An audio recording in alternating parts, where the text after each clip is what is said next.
What's up, everybody? Welcome back to the channel. I know you have been asking a lot of questions about my electronics choices for this season. I did a video earlier back in February talking about why I chose what I did, but now I really haven't had an update. And the reason for that was pretty like the deal that I wanted to really find out what each graph had to offer, and I really haven't been able to do all of it, but I wanted to go through a full tournament season and really dive into what the potential of these graphs are.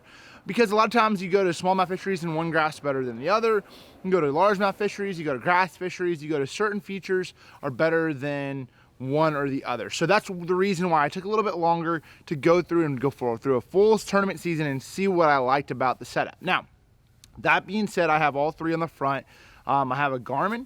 I have a Garmin with a Panoptix unit and LiveScope. I have Humminbird and Humminbird 360, and then I have my Lowrance up there. So first and foremost, we're going to dive into this real quick here. They're a little bit dirty right now, and real quick, I always grab a microfiber towel. This is like the Bass Saver screen cleaner. It's a little company out of Indiana, and actually it was my first sponsor. So I always have this sort of ammonia-free, alcohol-free. I always clean these suckers off, especially when you get in the frog season like we are in the fall right now.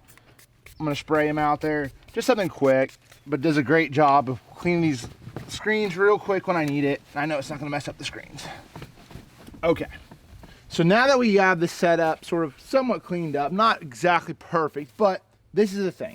For the most part, I really use the Lowrance unit for my GPS and for my Waypoint Management system. In my opinion, Lowrance has the best Waypoint Management system out of all three. Now, I don't know these units, the Garmin and the Humminbird, as well as I do a Lowrance, because I've used Lowrance a lot of my whole life. Now, that being said, the big question is 360 or Panoptix or the LiveScope. We'll get to that here in a second. But the thing is, I use each one. I use the Garmin for Panoptix, I use the Humminbird for 360 and Lake Master, and then I use the Lowrance for C-Maps and 2D and also side scan as well up there. So I sort of have it all sort of going on. Now, is this a little bit overkill? Absolutely, it can be overkill, and I'm gonna be honest with you. Out of all the tournaments I fished this year, I've probably used this setup maybe 20% of the time. This is not like oh, you get all these graphs and you're gonna catch all these bass. It does not happen that way.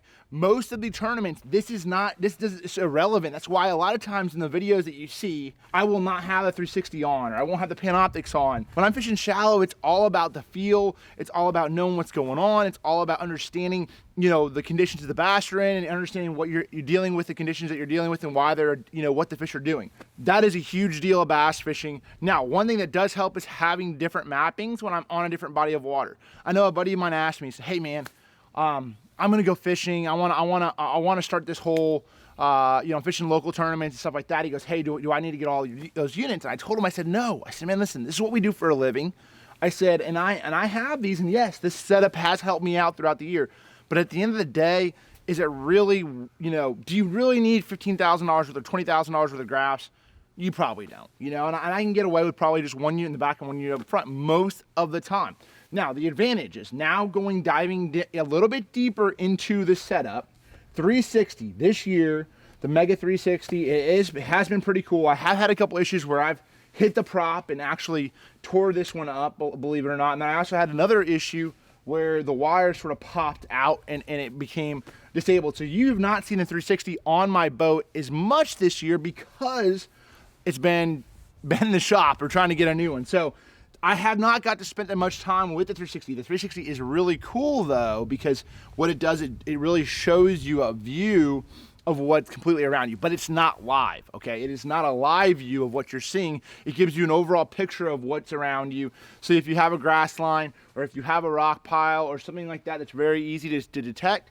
The 360 really allows you to understand why a fish are set up there or to make a really good cast. And it definitely seems to work better than the Panoptix and the LiveScope in shallow water. I really have seen the advantage there. So if you're a shallow water angler and you fish 10 foot or shallower most of the time, or 5 foot or shallower most of the time, the 360 shows me a few extra things that I probably would not realize are there with the Panoptix unit or with the LiveScope and the Garmin. So now going forward, the Garmin unit, okay. Garmin definitely has knocked it out of the park with the LiveScope. In certain situations this year, it has been a huge deal. And in particularly smallmouth events, I feel like it's even bigger. And that's really only a couple tournaments or 1 or 2 tournaments a year, and they have to be pretty much offshore. The smallmouth, for the most part, are a little bit easier, not easier to catch, but they're a little bit, sometimes they'll roam a lot more than a largemouth will, or spots do it a little bit as well, but they group up in like 2 and 3 fish groups. So when you're fishing around your area and you see a few, you can see them on that graph live and make a cast over there, you catch a few more fish. 100% I've caught a few more bass in smallmouth events because of the LiveScope unit. There's no doubt about it. Is it the end all be all? No, I've been out here on Chickamauga plenty. And I see fish all the time, and I've spent sometimes more time trying to catch fish that I think are bass with this unit and wasting time than actually fishing. So that can be an issue when getting the LiveScope set up. So that is one part about it. But it does seem, if you're a smallmouth fisherman, you fish a lot of smallmouth lakes, especially up north, the LiveScope is a pretty legitimate tool and is one that definitely could play really big in your part of the country. Now, can it play really big down in herring lakes, seeing brush piles, being efficient? Absolutely. You can tell. The one thing that I have seen with the LiveScope is it allows you to see fish behavior better and learn more from that throughout the year. Like if a fish is following your bait on a jerk bait or a swim bait, maybe knowing to switch to a different color and switching things up, that's a really cool thing to see. So that is something that I have seen or know there's bait in an area a little bit better than maybe the 360 will show you. So that has been something that it doesn't necessarily always have to show you big giant schools of fish. The one thing I have noticed is the LiveScope, when the fish get really tucked to the bottom, you cannot see them as well as you can with the 360. So say if there's a big group of fish set up on the bottom, the 360 will show you their shadows a little bit better. The LiveScope will not. They'll really just sort of, sometimes you could tell there's a few of them there, but it's really tough unless the fish are suspended. The LiveScope really tends to shine a little bit more. Now, I could talk for days on each one, but at the end of the day, it really comes down to personal preference. If you're looking into buying one of these units, if you're a shallow water angler, I would say 5 foot or less, 10 foot or less. The 360 unit, you fish a lot of grass. The 360 would be my pick for you. Now, if you fish a lot of smallmouth fisheries, spotted bass fisheries, fish a lot of brush piles, the Garmin might be for you. So personally, I still love Lowrance. I still love their Waypoint Management system. I still love their down scan. There's a lot of things I love about my Lowrance unit, but right now, out on the market, the best two as of right now. I heard there's some stuff coming out. I don't know. We'll maybe see what happens later this fall. Are these two right here as far as the new technology that's happened over the last 3 or 4 years. And so that is really my opinion on both. Now, you might have a ton of questions in the comments. I'll try to answer a few of them.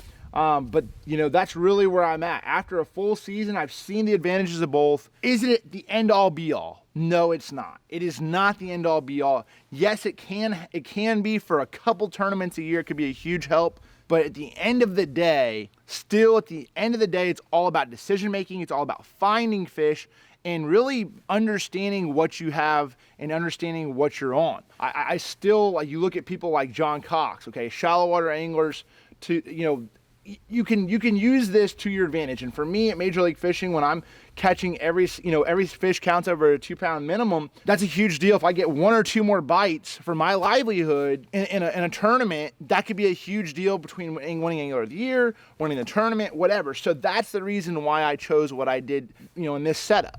There's been a couple tournaments, it's been good. So hopefully you guys, I helped you a little bit with this. I might have a video later this fall or maybe even into the winter, talk a little bit more about it, but that's my opinion on them. Hopefully it helps you guys in your decision making. If I had to choose one, okay, this is another thing. If I had to choose one of these 3, me personally, I would still choose my Lowrance because that's what I understand in Waypoint Management, and the Point 1 for me is my favorite. And so the way my process of everything goes, that's what I would pick. But if I had to choose one or the other for the Garmin or the 360, I would pick the Garmin. So, because I'm more of an offshore fisherman, there's definitely some advantages there. But if I had to pick one between those two, that's what I would pick. Anyway, hope this helps you out. Thank you guys so much for following the channel. And yeah, we will see you later this fall. Hopefully you guys are catching a few fish. And for those of you who are big hunters, hopefully you guys have good luck in the woods. See y'all next time.